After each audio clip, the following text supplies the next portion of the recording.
हरे कृष्णा। ओम अज्ञानतिमिरान्धस्य ज्ञानाञ्जनशलाकया चक्षुरुन्मीलितं येन तस्मै श्रीगुरुवे नमः। हरे कृष्णा। पुरुषोत्तम मास या अधिक मास हिंदू कैलेंडर में एक अतिरिक्त महीना है जो चंद्र और सौर कैलेंडर को समायोजित करने के लिए मनाया जाता है। पुरुषोत्तम भगवान विष्णु के ही अवतार हैं जिनके लिए यह महीना समर्पित है। अन्य महीनों के बीच अधिक मास की स्थिति परिवर्तनशील है। प्रत्येक 32.5 महीनों के बाद में फिर से अधिक मास होता है। ये कुछ अन्य सामान्य कैलेंडरों के विपरीत है जो वर्ष के एक निश्चित बिंदु पर एक चंद्र महीना सम्मिलित करते हैं।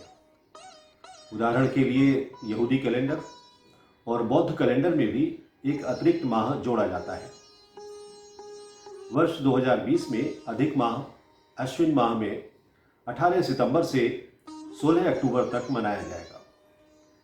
पुरुषोत्तम मास के अन्य नाम अधिक मास या मल मास भी हैं। ये चंद्र कैलेंडर का 13वां महीना है। ये प्रार्थना, उपवास, दान और आत्म सुधार का माह है। ऋषि वशिष्ठ के ग्रंथ वशिष्ठ सिद्धांत के अनुसार पुरुषोत्तम मास या अतिरिक्त चंद्र मास हर 32 महीने 16 दिन और 8 घटी के बाद होता है। एक घटी एक दिन में लगभग 24 मिनट की होती है, इसलिए 8 घटी लगभग 3 घंटे की होती है। इस संदर्भ में अधिक मास की अवधारणा पारंपरिक हिंदू चंद्र कैलेंडर के लिए अद्वितीय है। ये सौर और चंद्र वर्ष के बीच अंतर को समायोजित करने के लिए सबसे सटीक तरीकों में से एक है।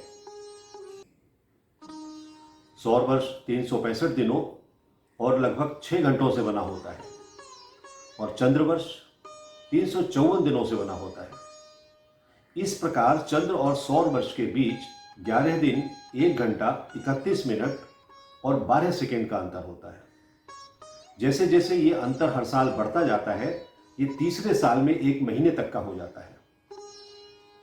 आइए अब अधिक मास का धार्मिक महत्व जानते हैं। अधिक मास के दौरान नेपाल के माछा गांव में 1 महीने का मेला मनाया जाता है। यह आम धारणा है कि कोई व्यक्ति माछा नारायण मंदिर के सरोवर में स्नान करके अपने सभी पापों को धो सकता है। चूंकि ये एक विशेष महीना है जो हर साल नहीं आता है, इसलिए इस महीने में दशहरा या दिवाली जैसे कोई खास त्योहार नहीं आते हैं, बल्कि इस महीने को विशेष और पवित्र महीने के रूप में माना जाता है और बहुत से लोग अधिक मास का व्रत करते हैं। लोग अतिरिक्त माला जप करते हैं, प्रदक्षिणा करते हैं, तीर्थ यात्राएं करते हैं, शास्त्र वाचन और पारायण करते हैं।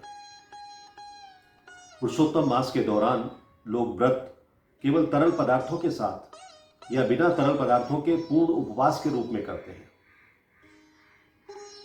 ऐसा कहा जाता है कि इस महीने में अच्छे कर्म यानी कि सत्कर्म करने वाले व्यक्ति अपनी इंद्रियों पर विजय प्राप्त करते हैं और वे पूरी तरह से पुनर्जन्म के चक्र से बाहर आ जाते हैं। महाराष्ट्र के बीड जिले में पुरुषोत्तमपुरी नाम का एक गांव है जहां भगवान पुरुषोत्तम का मंदिर है और यह अनोखा मंदिर है जो ईंटों से बना है और जो पानी पर तैरता है। यह एक आश्चर्य है। प्रत्येक अधिक मास में यहां बड़ा मेला लगता है और हजारों लोग भगवान पुरुषोत्तम अर्थात श्री राधा और कृष्ण का आशीर्वाद लेने के लिए विभिन्न स्थानों से यहां आते हैं। ऐसा कहा जाता है कि इस पुरुषोत्तम मास के व्रत के बारे में नारद जी के पूछने पर भगवान विष्णु ने कहा, हे नारद, कृपया भगवान श्री कृष्ण के परम व्यक्तित्व के सर्वोच्च पवित्र अतीत के बारे में ये आख्यान सुने, क्योंकि इससे सभी पापों का फल नष्ट हो जाता है। आप पहले से ही सर्वोच्च प्रभु की सभी गतिविधियों को जानते हैं, लेकिन दूसरों के लाभ के लिए आप मुझसे यह बात फिर से पूछ रहे हैं।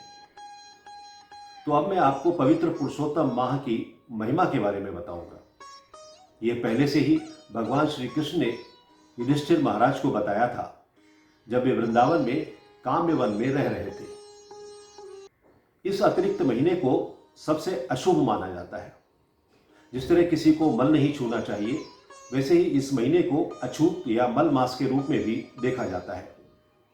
यह माह किसी भी धार्मिक और शुभ गतिविधियों के लिए अनुचित समय के रूप में सभी के द्वारा खारिज कर दिया गया था।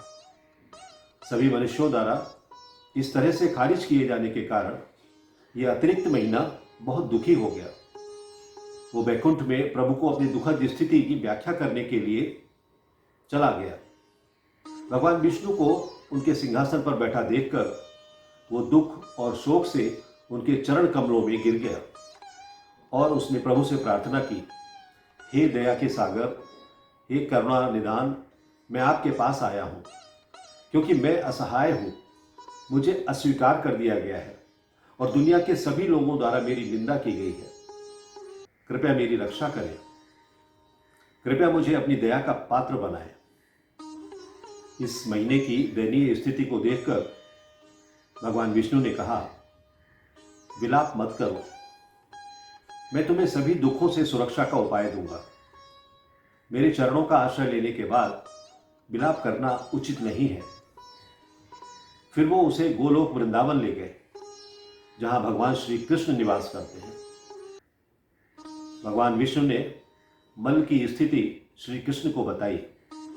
भगवान कृष्ण ने कहा, हे भगवान विष्णु, जैसे आपने इस महीने को सुरक्षा दी है, मैं भी इसे सुरक्षा दूंगा।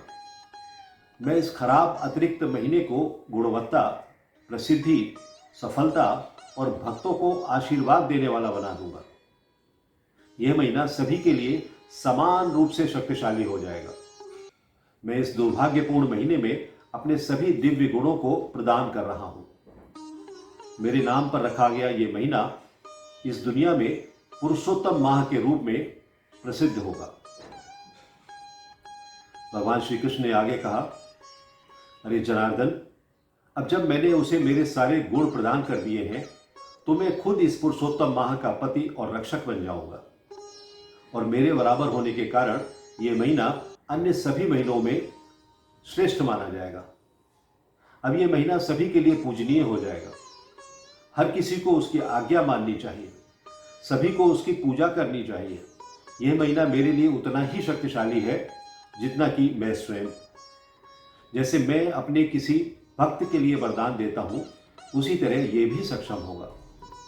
इस महीने का उपासक अपने अतीत के सारे पापों को जलाकर राख कर सकता है और भौतिक क्षेत्र में आनंदित जीवन का आनंद लेने के बाद वो वापस देवभूमि लौट सकता है। इसके विपरीत यदि कोई व्यक्ति जो पूरी तरह से अर्थ संतुष्टि में लगा है और इस पवित्र महीने को कोई विशेष महत्व नहीं देता है, वो नरक का भागी होगा। भगवान कहते हैं कि सभी मनुष्यों को इस पुरुषोत्तम मास में कुछ भक्तिपूर्ण सेवा करनी चाहिए। मेरे पवित्र नाम का जप करके मुझ श्री कृष्ण की पूजा करो। श्रीमद् भागवतम और श्रीमद् भगवत गीता को दान दो और भगवत गीता के विशेष रूप से अध्याय 15 पुरुषोत्तम योग का पाठ करो। मेरे लिए प्रतिदिन घी का दिया जलाओ। श्रीमद् भगवत गीता में भी भगवान ने इसकी पुष्टि की है। अध्याय 18 के श्लोक संख्या 65 में वो कहते हैं, मन्मना भव मद्भक्तो मद्याजी माम नमस्कुरु मामे वैश्यसि सत्यम ते प्रतिजाने प्रियोऽसि में। अर्थात भगवान कहते हैं कि सदैव मेरा चिंतन करो, मेरे भक्त बनो, मेरी पूजा करो और मुझे नमस्कार करो। इस प्रकार तुम निश्चित रूप से मेरे पास आओगे। मैं तुम्हें वचन देता हूं क्योंकि तुम मेरे परम प्रिय मित्र हो। भगवान कहते हैं कि एक भाग्यशाली व्यक्ति जो मेरे निर्देशों का पालन करता है और इस पुरुषोत्तम माह को ठीक तरह से देखता है और विश्वास योग्य तरीके से मेरी पूजा करता है, उसे इस जीवन में प्रसिद्धि, समृद्धि और एक अच्छे पुत्र की प्राप्ति होगी। सुखी जीवन का आनंद लेने के बाद वो वापस गोलोक धाम लौट सकता है।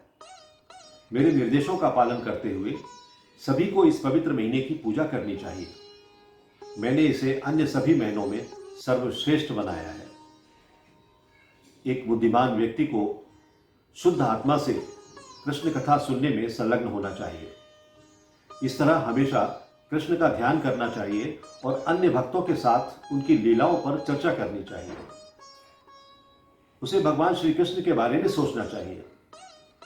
यदि कोई गृहस्थ है तो उसे अपने घर के कर्तव्यों को सत्य और शांतिपूर्ण तरीके से करना चाहिए। उसे दूसरों के साथ हिंसा नहीं करनी चाहिए। सत्य भाषण, दयालुता और अहिंसा कुछ महत्वपूर्ण सिद्धांत हैं जिनका एक गृहस्थ को हमेशा पालन करना चाहिए। तो इस वर्ष के पुरुषोत्तम मास या मल मास में दान, पुण्य और तप के धर्म का पालन करते हुए हर व्यक्ति को भगवान श्री कृष्ण की अर्चना में ध्यान लगाना चाहिए और श्री भगवान के धाम गोलोक धाम जाने की तैयारी करनी चाहिए, ताकि वो जन्म मृत्यु के बंधन से छुटकारा पा सके और हरि चरणों में स्थान प्राप्त कर सके। हरे Krishna. If you like this video, press the like button and share it with your family and friends. If you want to watch more such videos, please subscribe to our channel, and for getting updates, press the bell icon.